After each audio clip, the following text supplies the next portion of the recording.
జాతీయ రహదారులు రాకపోతే అక్కడ ఎన్టీఆర్ సర్కిల్ ఉంది కదా, అక్కడ ఫ్లైఓవర్ కడదామని అనుకున్నాను నేను.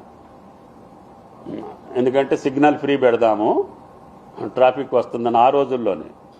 కానీ ఇప్పుడు మీకు ఇటు దేవరపల్లి రోడ్డు అటు అమరావతి రోడ్డు వచ్చాక ఖమ్మం పట్టణంలోకి ఎవడు రాడు, వైరావోడు కూడా రాడు. వైరావోడు కూడా అక్కడికి పోయి వైరాలో దిగి వెళ్ళిపోతాడు. ఇల్లెందోడు రాడు, ఇల్లెందు వెళ్ళేవాడు అటు వెళ్ళిపోతాడు. నీ ఖమ్మం పట్టణంలో టీ తాగటానికి వచ్చేవాడే వస్తారు, లేకపోతే మీ ఇంటోళ్ళు మట్టుకే వస్తారు, మీ బంధువుల మట్టుకే వస్తారు. ఖమ్మం పట్టణంలో 12 వరకే ఖమ్మం వస్తారు. జిల్లాలో 12 ఎవడు కూడా మీ ముఖం చూడరు. కాబట్టి ఖమ్మం ఫ్రీగా ఉంటుంది. ఇప్పుడు కూసుమంచి సెంటర్ ఎట్టుంది వెళ్ళి చూడండి, కొండపల్లి సెంటర్ ఎట్టుందో చూడండి. రేపటి నుంచి ఖాళీ కదా.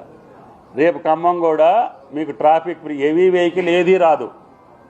ఖమ్మం పట్టణంలో 12 తప్ప ఇక ఎవరు కూడా విజయవాడ వెళ్ళేవాళ్ళు కానీ, ఏలూరు వెళ్ళేవాళ్ళు కానీ, ఉత్తరాంధ్ర వెళ్ళేవాళ్ళు కానీ, పక్క రాష్ట్రాలకు వెళ్ళేవాళ్ళు కానీ ఏ వెహికల్ కూడా మీ ఖమ్మం పట్టణంలో రా